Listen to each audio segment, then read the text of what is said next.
आज मी बनवली होती हॉटेलसारखी कुरकुरीत मच्छी फ्राय. आता ती कशी, तर हा मसाला मी मार्केटमधून आणला होता बरं का. 10 मिनिटं ठेवायचा आणि 10 मिनिटानंतर ना मच्छी फ्राय करायला घ्यायची.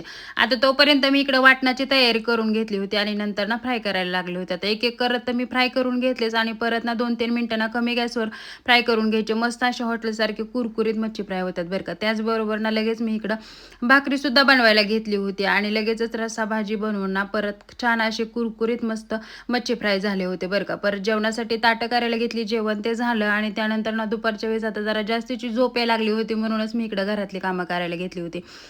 या बांधकामावर पाणी मारायचं होतं ते मारून घेतलं आणि त्याचबरोबरनं म्हणलं चला आता भाजीपालासुद्धा नीट करून घ्यावा बरं का. त्याचबरोबर ना सगळी भांडी करून घेतली होती आणि संध्याकाळच्या टायमाला इकडं मी तूप करायला घेतलं होतं. भरपूर असं तूप झालं होतं आणि त्यानंतर ना आम्ही टेरेसवरती गेलो होतो. छान असं वातावरण झालं होतं. त्यांनी आम्हाला छोटीशी कांदा चाळ बनवून दिली होती. आता त्यामध्येच आम्ही कांदे वतले. छोटीशी कांदा चाळ कशी वाटली ती मला नक्की कमेंट करून सांगा. चला तर मग